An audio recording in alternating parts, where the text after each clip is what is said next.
Alléluia, Alléluia, Alléluia, Alléluia, Alléluia, Alléluia. Notre Pâque immolé, c'est le Christ. Célébrons la fête dans le Seigneur.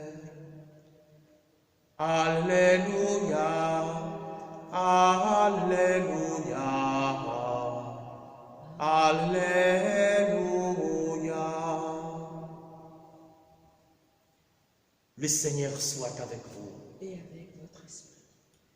Évangile de Jésus-Christ selon Saint Jean.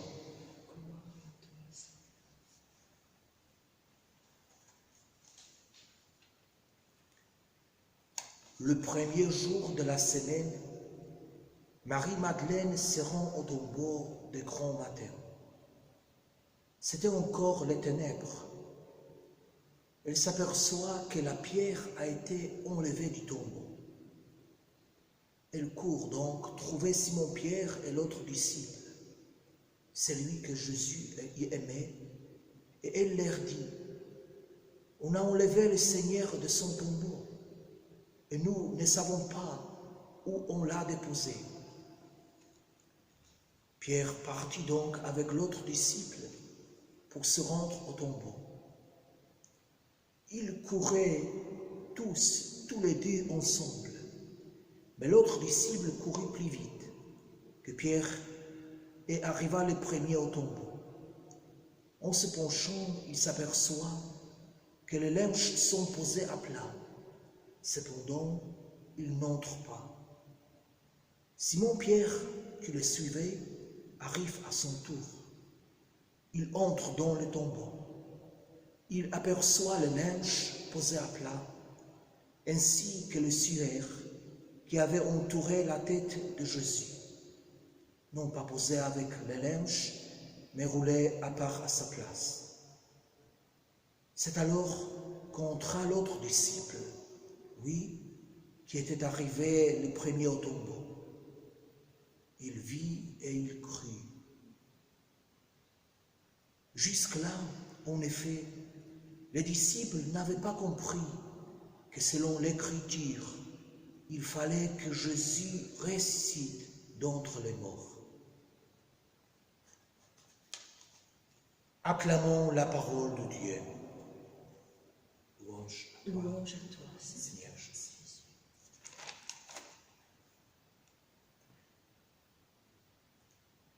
Dans mon pays,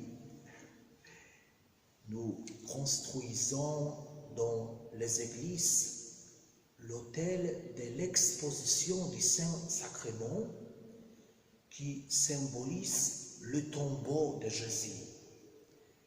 Là-bas, parmi les fleurs, nous déposons, après la liturgie du Vendredi Saint, le Saint-Sacrement et la représentation, la statue de Jésus qui est enterrée dans la tombe.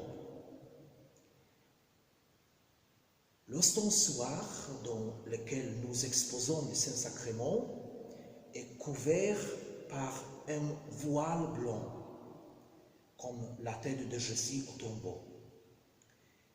Et nous adorons le Saint-Sacrement toute la nuit du vendredi et tous les samedis jusqu'à la veillée pascale.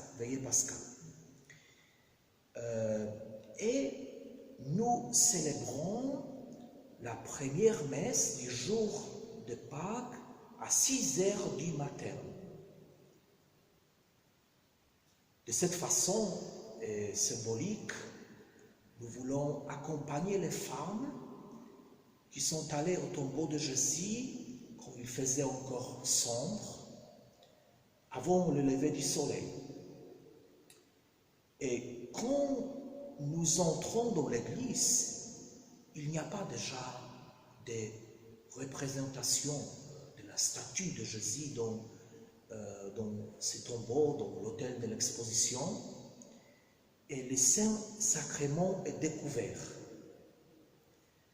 Ce sont deux signes qui ont été donnés aux disciples de Jésus au jour de Pâques, le tombeau vide et le signe du pain eucharistique.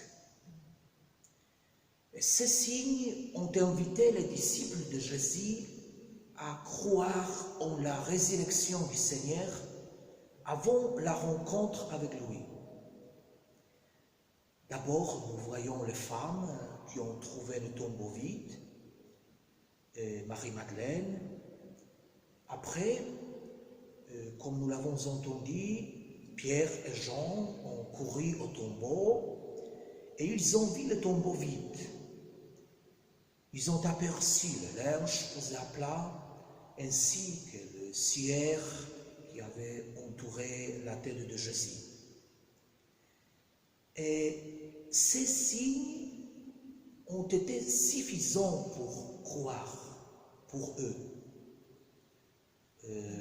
Nous avons entendu l'autre disciple, lui qui était arrivé le premier au tombeau, il vit et il crut. Et après, l'après-midi de ce jour-là, nous voyons deux disciples qui sont allés à Emmaüs.